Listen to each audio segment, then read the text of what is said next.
Hi, this is Sanvi. Welcome back to Just Saying, part 2 of Honoring Women from our region. So, the women I am going to talk about today is neither from our region nor from our country, but the need to talk about her is very much necessary. She is a bridge between two revolutions. Her name was Margaret Cousins, an Irish woman who probably doesn't show up in most textbooks but should be remembered with the same respect we gave to our freedom fighters and reformers. Margaret was originally a fierce suffragist in Ireland fighting for women's right to vote, but when she moved to India with her husband, she didn't just settle quietly. She jumped into our struggles, stood beside Indian women, and amplified their voices. She also co founded the Women's Indian Association in 1917 and helped start All India Women's Conference, which majorly focused on women's education, social reforms, and later legal rights too. These weren't just small get togethers, they became national-wide platforms that created real change. Now, here's a really cool fact.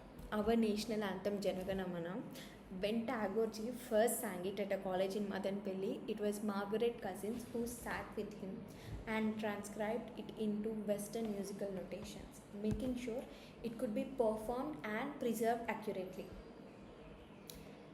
Actually, that version laid the groundwork for how it's sung officially even today. Yet most of us don't even know her. She also lived in Chennai and Madanpalli, Andhra Pradesh. So yes, this region meant something to her.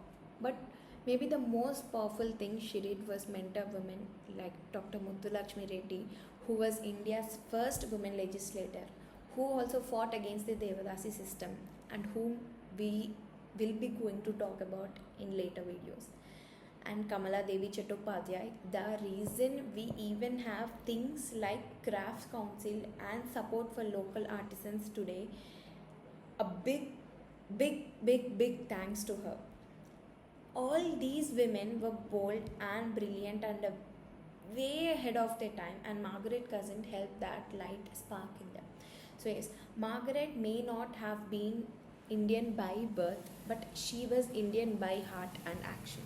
And honestly, that's what makes her worth remembering in this series, because it's not always about where you come from, it's about what you choose to stand for. Also, this is just a really small glimpse of who Margaret Cousins was. Take a moment, take some time to know a little more about her. Please, thank you.